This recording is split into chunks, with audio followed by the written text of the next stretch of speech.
신약성경 갈라디아서 3장 1절부터 9절까지 말씀, 제 가지고 있는 성경으로 304쪽 5쪽 있는 데 있습니다. 신약성경 갈라디아서 3장 1절부터 9절까지 저와 여러분이 함께 같이 읽겠습니다. 갈라디아서 3장 1절부터 9절까지입니다. 같이 읽습니다. 어리석도다 갈라디아 사람들아, 예수 그리스도께서 십자가에 못 박히신 것이 너희 눈앞에 밝히 보이거늘 누가 너희를 꾀더냐? 내가 너희에게 다만 이것을 알려 하노니 너희가 성령을 받은 것은 율법의 행위로냐 듣고 믿음으로냐? 너희가 이같이 어리석으냐? 성령으로 시작하였다가 이제는 육체로 마치겠느냐? 너희가 이같이 많은 괴로움을 헛되이 받았느냐? 과연 헛되냐? 너희에게 성령을 주시고 너희 가운데서 능력을 행하시는 이의 일이 율법의 행위에서냐 듣고 믿음에서냐? 하나님을 믿음에 이것을 그에게 의로 정하셨다 함과 같으니라. 그런즉 믿음으로 말미암는 자들은 아브라함의 아들인 줄 알지어다. 또 하나님이 이방을 믿음으로 말미암아 의로 정하실 것을 성경이 미리 알고 먼저 아브라함에게 복음을 전하되 모든 이방이 너를 인하여 복을 받으리라 하였으니, 그러므로 믿음으로 말미암는 자는 믿음이 있는 아브라함과 함께 복을 받느니라. 아멘. 2008년을 시작한 지가 엊그제 같은데 벌써 2008년의 마지막 날이 되었고 또 내일이 되면 2009년이 됩니다. 한 해가 금방금방 쉽게 흘러가는데 우리가 2008년 한 해 동안에 뭘 남겼었는지를 한번 돌이켜 보셔야 되고 2009년에는 뭘 남길 것인지를 한 번쯤 이제 돌이켜 보아야 하지 않나 싶습니다. 그래서 2009년을 맞이하면서 어떤 말씀으로 하나님 말씀을 전할까 하다가 믿는 사람들에게 있어서 가장 중요한 것은 믿음으로 사는 삶이기 때문에 갈라디아서 3장 말씀을 본문으로 잡았습니다. 어리석도다 갈라디아 사람들아 3장 1절에 예수 그리스도께서 십자가에 못 박히신 것이 너희 눈앞에 밝히 보이거늘 누가 너희를 꾀더냐? 예수님께 십자가에 못 박히셨는데 나를 위해서 못 박히신 주님이 내 앞에 있다는 겁니다. 나를 위해서 죽으시고 십자가에 못 박히신 주님이 내 앞에 있기 때문에 내가 의지해서 살아가야 될 대상은 예수님이지 다른 존재들이 아니란 이야기입니다. 예수님이 내 삶에 있어서 가장 첫자리에 놓여져야 되고 나를 위해 십자가에 못 박히신 예수님을 신뢰하고 의지하는 삶을 처음부터 끝까지 견고하게 살아가야 합니다. 아무리 예수님을 믿는 사람들이 과거에 그런 재밌는 이야기들이 많이 있습니다만은 로마 시대 때 콘스탄틴이라는 황제가 있었어요. 황제가 있었는데 그 황제가 기독교를 공인을 했죠. 그래서 로마 시대에 기독교 신앙 예수님을 믿는 것이 자유스럽게 되었는데 그 황제는 세례를 안 받았어요. 세례를 언제 받았냐 그러면 그때의 어떤 신학적인 사상이 뭐였냐 그러면 세례 받기 전에 지은 죄는 다 용서받는데 세례 받은 다음에 지은 죄는 용서 못 받는다 그런 게 있었어요. 그래서 세례 받기 전에 마음대로 살다가 세례 받으면서 용서받고 천국 간다. 그래서 콘스탄틴 황제는 세례를 미루었어요. 죄를 마음대로 짓고 마음대로 살고 싶으니까 세례를 미루고 있다가 가장 행복한 죽음을 맞이했던 황제가 콘스탄틴 황제라 그러는데 죽기 직전에 세례를 받았어요. 그래서 심감 편하게 다리 뻗고 죽었죠. 예수님 믿는 사람들이 그렇게 생각할 수 있어요. 내가 믿기 전에 지은 죄와 믿은 후에 지은 죄가 어찌 되느냐. 물론 이 모르고 지은 죄보다 알고 지은 죄가 큽니다. 어린 아이들이 3살짜리가 도둑질인지를 뭘 모르고 도둑질한 것보다 20살짜리가 도둑질이 나쁜 걸 알면서 도둑질한 것이 크게 걸립니다. 그건 맞는데 다른 측면도 있습니다. 다른 측면. 왜냐하면 내가 예수님 믿기 전에 지은 죄는 내가 예수님 회개하고 예수님 영접하면서 다 용서받지만 믿은 후에 지은 죄는 오히려 더 내가 주님께 바르게 돌아선다면 더 확실한 용서가 나타나는 겁니다. 왜냐하면 주님이 있기 때문에. 내가 믿기 전에는 내 주님이 없잖아요. 내 주님이 없어요. 근데 믿은 후에는 내 주님이 있고 내 영적인 내 가족이 있단 말이에요. 하나님이 아버지가 되시고 예수님이 내 구세주가 되어주시는 그렇기 때문에 어떤 사람 예수님을 믿은 후에 죄를 당연히 안 지어야 하겠지만 안 짓고 살아갈 수는 없어요. 근데 문제는 죄를 안 짓고 살아가려는 내 노력에 달려있는 게 아니라 내가 얼마나 예수님을 더 신뢰하느냐 하는 거예요. 예수님을 내가 얼마나 더 의탁하고 의지하느냐 하는 겁니다. 하나님의 은혜가 임하고 은혜를 받는 것도 내가 헌금을 얼마나 많이 내고 내가 얼마나 애쓰고 노력하고 내가 얼마나 전도하려고 발부둥치고 내가 얼마나 기도하려고 발부둥치고 내가 또 하나님 말씀 성경을 몇 독을 하려고 1독을 하려고 애를 쓰고 신앙서적을 20권 50권을 읽으려고 애를 쓰는 걸 통하여서 하나님 은혜가 오는 건 맞습니다. 그건 은혜의 방편들이니까요. 하지만 본질적으로는 그 기도를 통해서 주님께 나아가기 때문에 은혜가 오는 것이고 말씀을 성경을 많이 읽으려는 노력 때문에 은혜를 받는 게 아니라 그 말씀을 통해서 주님을 찾아가기 때문에 은혜가 오는 거예요. 그 원리를 잘 아셔야 합니다. 내가 전도를 많이 했기 때문에 예수님께서 내게 은혜를 주시고 복을 주시는 게 아니라 사실은 전도를 많이 하면 은혜가 오고 복을 받습니다. 하지만 그것은 전도를 통하여 내가 주님을 더 경고하고 내 주님으로 신뢰하고 내가 확신하고 의탁하였기 때문에 오는 겁니다. 이걸 선후가 바뀌어버리면 곤란한데요. 잘 이해를 하셔야 됩니다. 그래서 예수 믿는 사람에게는 우리 눈에 밝히 예수님이 십자가에 나를 위해서 못 박히신 것이 보인다 그 말이에요. 내가 예수를 믿은 때부터 내 죄를 위하여 십자가에 오늘도 못 박히시고 내일도 못 박히신 그 주님을 의지하고 모레도 의지하고 계속 그렇게 살아가는 거예요. 그래서 신앙생활의 가장 정점 꼭대기점에서는 나와 예수님 말고는 사실은 남는 것이 없어지는 거예요. 예수님이 나를 거의 온통 차지하고 있는 사람이 이제 믿음이 좋은 사람이다. 그렇게 그 사람이 하나님과 함께하고 동행하는 사람인 거예요. 2절에 보면 내가 너희에게 다만 이것을 알게 하노니 너희가 성령을 받은 것은 율법의 행위로냐 듣고 믿음으로냐. 믿는 사람들에게 있어서 모든 은혜, 은사, 능력, 그 다음에 성령의 열매 모든 것은 누구 통해 오냐 하면 성령님을 통해 옵니다.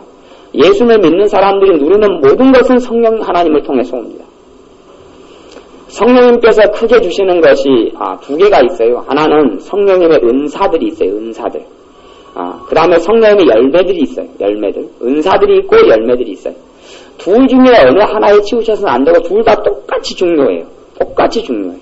은사들은 뭐냐 그러면 방언의 은사, 애언의 은사, 방언 통역, 병 고치는 은사부터 시작해서 무수히 많은 꿈을 꾸고 환상을 보고 애언하고 기적을 행하고 귀신을 쫓아내고 모든 것들.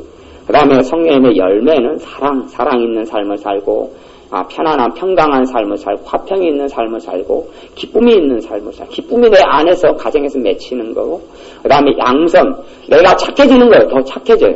예수님께 나아가니까 내가 선함, 양선, 착해져요, 내가. 내 양심이 바르게 되고, 내 삶이 착해지고, 그 다음 절제, 내가 나를 조절할 수 있어져요. 그 다음에 참는 것, 오래 참는 게 가능해요.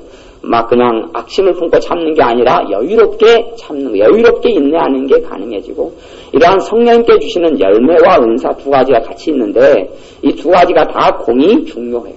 공이 다 어디 하나에 치우치면 잘못된 거예요.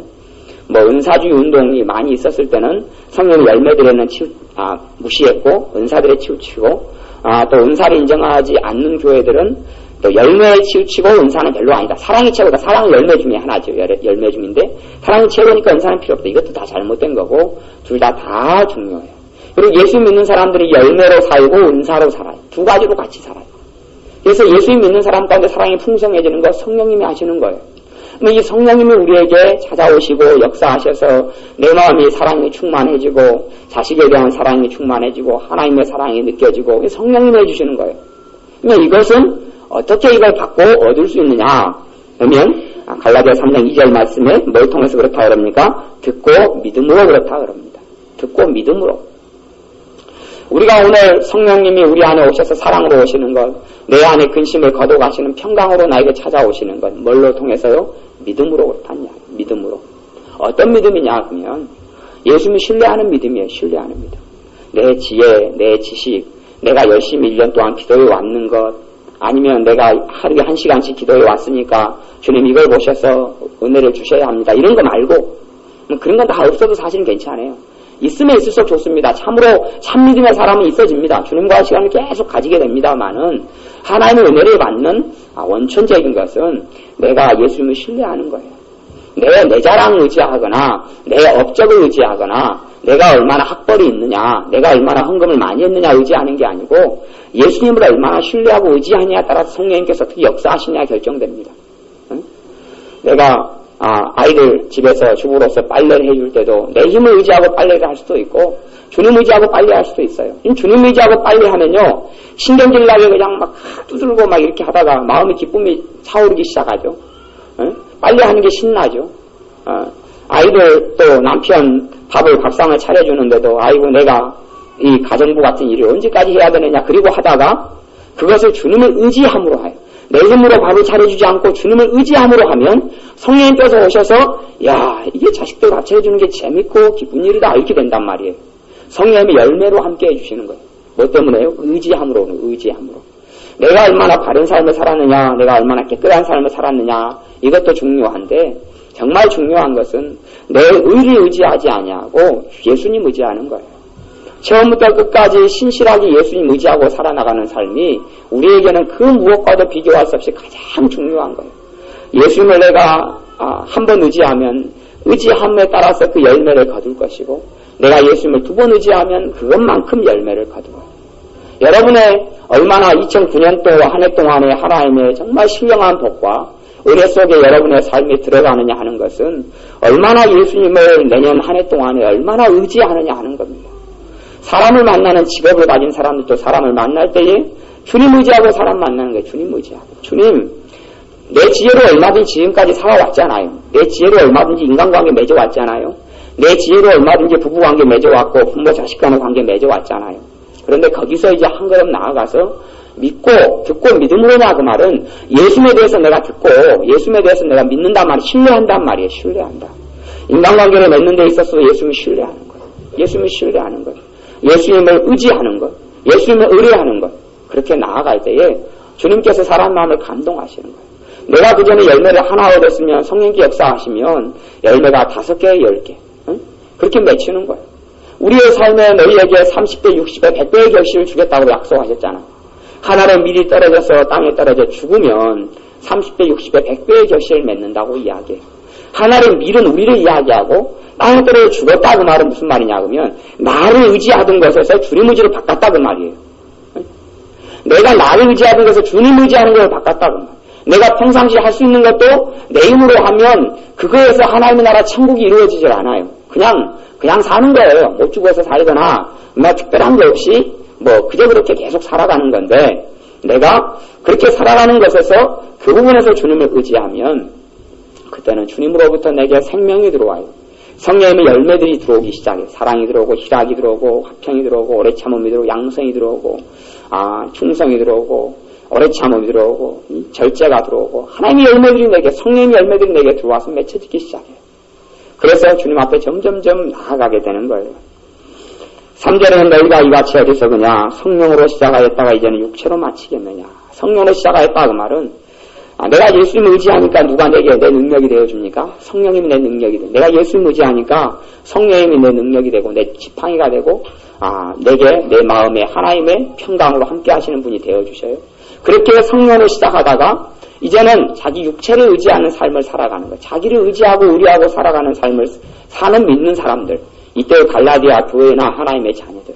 시작은 다 성령님의 은혜로 살고 성령님의 은사로 살고 성령님의 열매로 살다가 어느 때 지나가니까 이제 주님 의지하니까 성령님께서 역사하시는데 주님 의지를 안 해버리는 거예요. 안 해요. 주님 의지 안 하고 자기 의지에 점점점 자기 의지에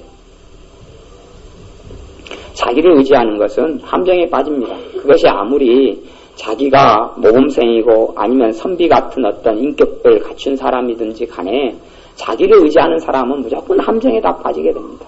자기의 신실함, 자기의 지혜, 자기의 노력 의지하는 사람은 다 무너지게 되어 있습니다.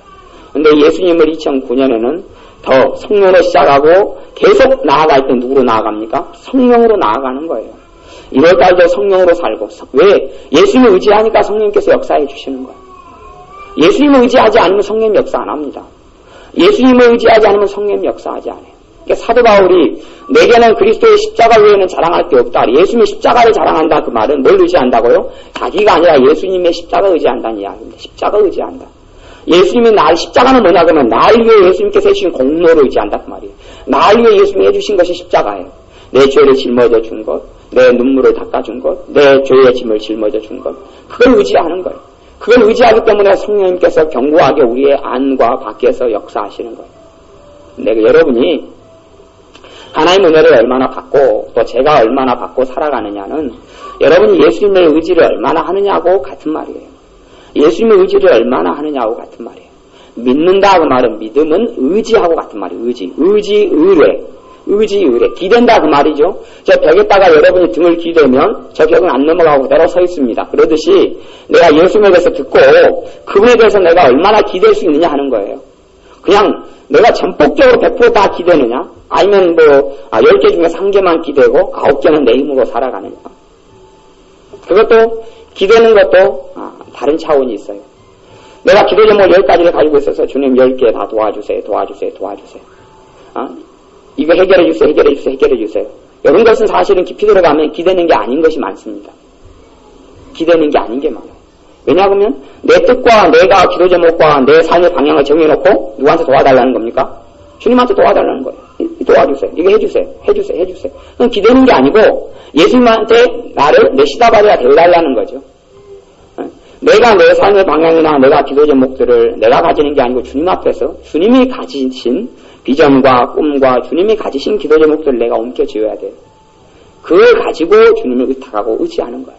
그러니 내가 결론을 다 내려놓고 주님을 도와달라는 것은 참된 의지하고는 틀립니다. 참된 의지는 그거 아니에요. 그게 아니고 참된 의지는 내 뜻을 주님의 뜻에 맞추는 거예요. 주님 뭘 원하십니까? 주님이 뭘 원하십니까? 주님 내가 뭘 하기를 원하십니까? 주님 내가 어떤 삶을 살까요? 그리고 거기에 주님을 의지하는 거예요. 내 힘으로 그러한 삶을 사는 게 아니라 주님이 원하시는 삶을 내가 알고 난 다음에 그 다음에 주님 그러한 삶을 내 힘으로 살지 못합니다. 주님으로 살게 해주십시오. 사랑하는 삶을 내 힘으로 못 삽니다. 주님이 살게 해주십시오. 내 힘으로 내 마음속의 근심과 염려와 불안과 두려움을 물리치지 못합니다. 주님이 내 마음의 평강으로 차지하셔서 주님이 사시는 삶을 내가 살게 해주십시오. 그래서 매일매일마다 자기를 우리들은 비워야 되는 일이 있어요. 자기를 비워야지 주님이 나를 채우셔요. 내가 강해져서 내 힘으로 어떻게 하고 내가 어떻게 하고 그래서 우리가 일상적으로 언어 생활하고 말을 할 때도 내가 앞서서 말할 때가 참 많아요. 주님이 내 입을 통해서 말씀하시고 주님과 보조를 맞춰야 되는데 보조를 안 맞춰요. 내가 그냥 급하게 말하고 내가 급하게 움직이고 급하게 돌아다니니까 사실은 주님을 의지하는 삶은 아닌 거예요. 내가 급하지 않고 느리게 때로는 멈추고 때로는 성령님께서 어떻게 걸어가시느냐를 내가 보고 느낀 다음에 그 보조를 맞추고 살아야 돼요. 그럴 때에 사실은 우리의 삶 속에 하나님의 나라가 이루어집니다. 성경 갈라디아서 3장 8절 말씀 제가 8절 9절 읽어보겠습니다. 또 하나님이 이방을 믿음으로 말미암아 의로 정하실 것을 성경이 미리 알고 먼저 아브라함에게 복음을 전하되 모든 이방이 너를 인하여 복을 받으리라 하였으니 아브라함에게 복음을 전했다 그러죠. 모든 이방이 너로 인하여 복을 받으리라. 왜? 아브라함은 믿음으로 산 사람이기 때문에 그럽니다. 그래서 아브라함을 믿음의 조상이라 그럽니다. 그리고 믿음으로 산 사람은 다 아브라함의 후손이다 그렇게 이야기합니다. 여러분이 믿음으로 사시면 아브라함의 후손이고요. 또 제가 믿음으로 살면 제가 아브라함의 후손이 되는 겁니다. 내 의지, 내가 믿는다는 이야기는 내가 나를 신뢰하는 것을 살지 않고 100% 주님을 예수님을 의지하고 신뢰하는 것이 믿음으로 산다 그렇게 이야기하는 겁니다. 그렇게 될 때에는 우리는 아브라함의 후손이 되어지고 그다음 9절에 그러므로 믿음으로 말미암는 자는 믿음이 있는 아브라함과 함께 복을 받느니라. 아브라함은 지금 천국에 있어요. 그래서 복을 받고 있거든요. 믿음이 있는 아브라함이 천국에 있는 것처럼 믿음으로 말미암는 자는 그 말은 믿음으로 사는 자는 그 말입니다. 믿음으로 사는 자는 믿음 있는 아브라함과 함께 복을 받아요. 복을 받아요. 우리의 삶 가운데 아브라함 같은 경우도 어려움들을 많이 겪었습니다. 자기 아내가 너무 이뻐가지고 얼마나 아브라함의 아내 사라가 얼마나 이뻤는지는 모르겠어요. 근데 성경을 보면 사라의 나이가 85살이고 막 이런데도요. 80살이 넘는 할머니인데도요. 이웃나라 왕이 사라를 갖다 자기 각시 사무소로 데려옵니다. 얼마나 이뻤는가.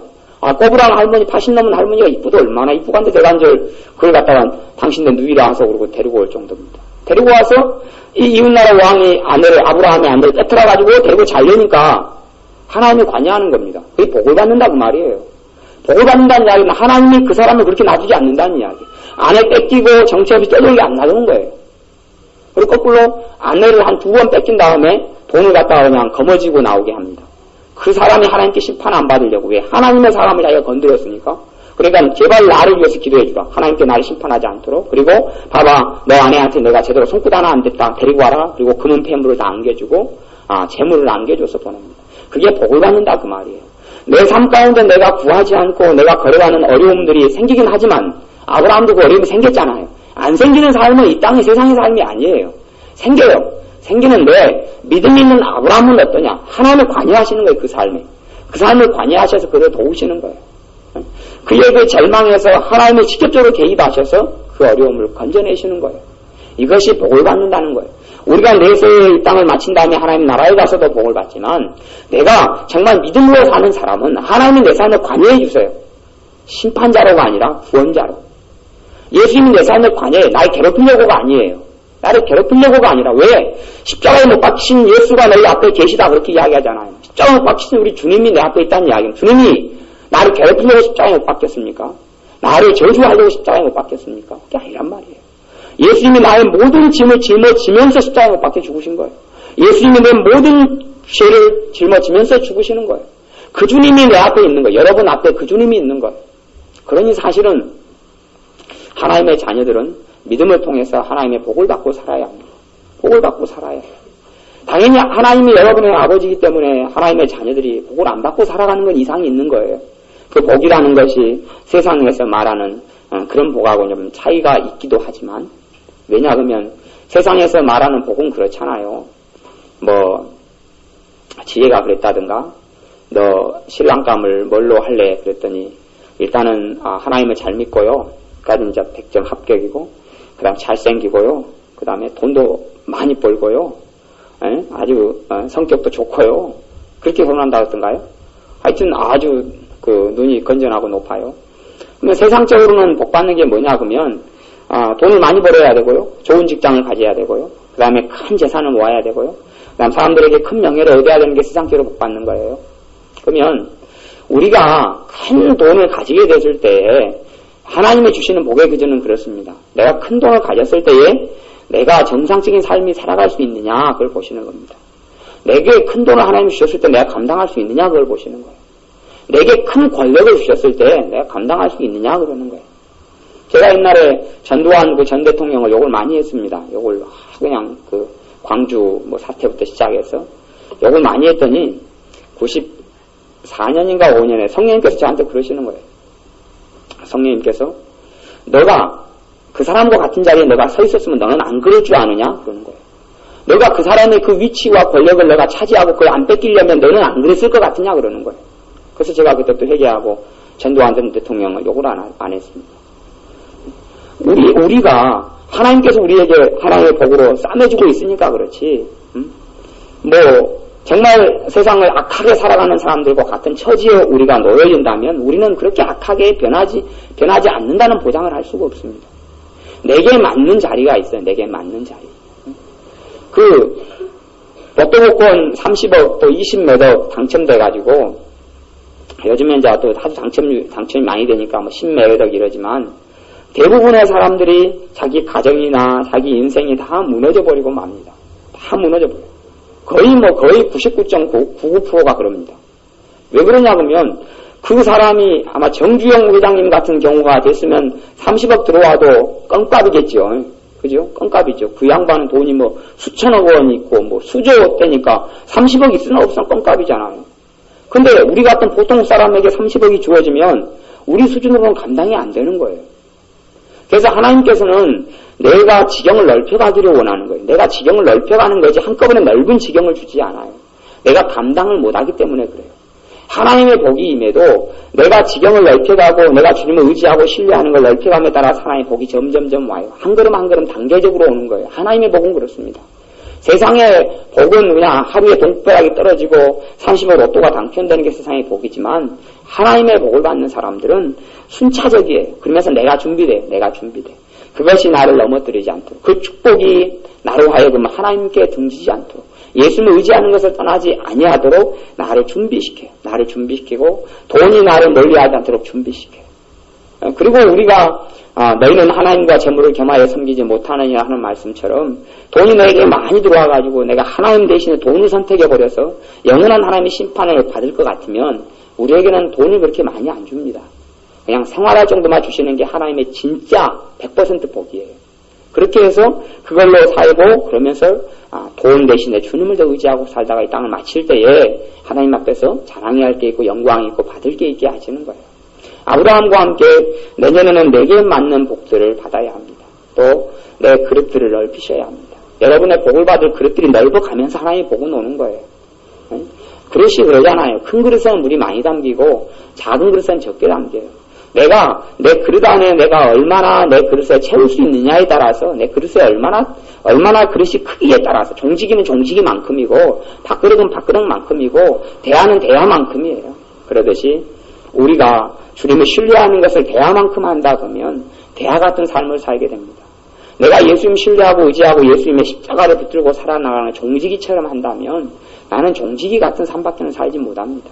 세상 보기에는 나를 높이고 나를 그냥 인정할지는 몰라도 주님 보시기에는 종지기일 수도 있다는 이야기예요. 거꾸로 세상을 볼 때는 나는 천덕꾸러기고 나는 정말 그저 그렇게 그냥 맨날 그렇게 사는 것 같이 보여도 하나님 보시기에는 종지기가 아니라 대하로 보시고 하나님 보시기에 나를 인정하실 수 있다는 거예요. 그래서 우리의 내년의 삶 가운데는 믿음으로 시작하시고 또 믿음으로 하루하루, 믿음으로 매달, 믿음으로 매 절기마다 봄, 여름, 가을, 겨울을 지나시고 그래서 가을이 되면 또 겨울이 되면 믿음으로 인해서 거두는 열매들을 우리가 거두어야 합니다. 믿음을 통하여 주시는 주님의 열매들이 무궁장합니다. 그래서 복을 믿음으로 받는다 그렇게 이야기하잖아요. 복은 믿음으로 받아요. 기도응답 뭘로 받습니까? 믿음으로 받잖아요. 기도응답 믿음으로 받잖아요. 여러분이 못나고 여러분이 어리셨기 때문에 여러분이 기도하는 거 주님이 안 듣는다 그게 아니잖아요. 여러분이 너희가 믿고 구한 것은 받은 줄로 믿으라. 그래야면 너희가 얻으리라 그런단 말이에요. 여러분이 예수님을 내가 얼마나 신뢰하고 있느냐를 자꾸만 점검을 해야지 믿음이 자라갑니다. 여러분이 예수님을 100% 믿고 있다고 생각하지만 어려움 생기면 여러분이 근심이 마음을 차지해버리잖아요. 왜 그러냐 하면 나는 예수님을 안 믿기 때문에 그러는 거예요. 나는 예수님을 의지하고 있다고 생각하지만 그래서 걱정거리와 문제거리가 생기면 내 믿음의 수준이 나타나 봅니다. 어려움이 생기면 내 믿음의 수준이 나타나 버려요. 걱정이 쫓겨나가느냐 아니면 예수님을 믿고 신뢰하고 발 뻗고 자버리느냐 그런 것이 내 믿음이에요. 내 믿음의 현주소예요. 당연히 우리가 예수님을 내 구주로 영접해서 구원하는 믿음은 있겠죠. 하지만 삶을 하루하루 살아나갈 때는 뭘로 살아나갑니까? 믿음으로 살아나가요. 내가 어려움이 생겼을 때 발 뻗고 자면서 주님께서 도와주실 것이다. 내가 그분 주님을 나를 의리한 자를 내가 안다. 사도 바울이 이야기했던 것처럼 우리를 부르시고 우리와 함께 하시고 나를 위해 죽으신 분을 내가 얼마나 아느냐 하는 겁니다. 내가 얼마나 아느냐가 그분에 대해서 듣고 믿음으로 내가 얼마나 그분에 대해서 듣고 내가 그분을 의탁하고 신뢰하느냐 그것이 믿음의 척도예요. 그 믿음이 견고한 사람은 어지간한 풍랑이 불고 태풍이 불어도 요동하지가 않습니다. 왜냐하면 환경은 변하지 가고 있는데 주님은 전혀 변하지 않았거든요. 환경은 태풍처럼 요동치고 풍랑이 일어도 예수님의 능력은 어제나 그제나 작년이나 올해나 내년이나 전능하신 그 능력은 그대로거든요. 어제도 안 떠나신 주님이 오늘도 안 떠나고 내년도 안 떠나시고 우리와 있는 것이 그대로거든요. 그것을 알고 그래서 믿음이 약한 사람이 한꺼번에 믿음이 확 커지지 않습니다. 그 신뢰는 여러분들이 쌓아나가셔야 합니다. 예수님을 믿는 신뢰는 쌓아나가셔야 합니다. 그 콘스탄틴 황제처럼 내가 예수님 믿은 다음에 이제 죽는 전에 용서받지 못할 거야. 그렇게 살아가는 어떤 어리석은 사람들은 되지 않아야 합니다. 천주교도 그렇게 많이 삽니다. 우리 천주교는 사람 죽을 때 되면 종신례라는 걸 합니다. 죽을 때 세례받는 세례가 있어요. 죽을 때 세례받음으로 죄를 다 씻고 죽어요. 그래야 천국 가니까. 천주교식 믿음은 그랬습니다. 근데 우리는 예수님의 피로 날마다 씻고 용서받고 사랑받고 그분의 품에 안기고 그분의 은혜를 받고 그분이 내 손을 잡아주시는 삶을 믿음으로 매일매일 살게 됩니다. 기도하겠습니다.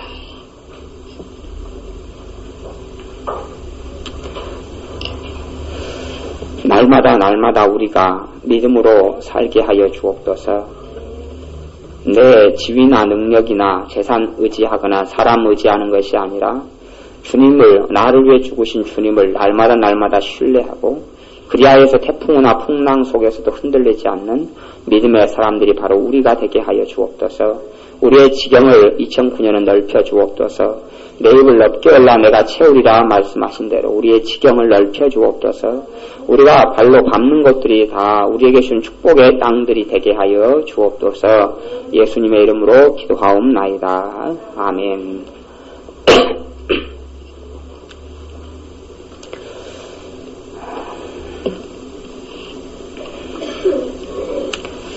찬양 사랑합니다. 나의 예수님 찬양합니다.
예수님을 의지하고 신뢰하는 사람들은 주님께서 축복을 안 주실 리가 없고 축복을 주시고야 주님께서 다짐하고 그렇게 축복하시는 것을 여러분이 믿고 받으셔야 합니다. 여기 헌금 바구니 안에가 그 2009년도 여러분이 주시는 하나님의 말씀을 제가 집어해 놓았습니다. 작년에는 한 2장 뽑고 그랬는데 2장이 좀 많죠? 그죠? 1장 정도가 딱 좋을 것 같죠? 제가 요 바구니에 있는 말씀을 가지고 기도하겠습니다. 아버지 하나님, 우리가 믿음으로 우리에게 2009년 한 해 동안에 내게 주실 하나님의 말씀을 우리가 말씀 카드를 뽑으려 합니다.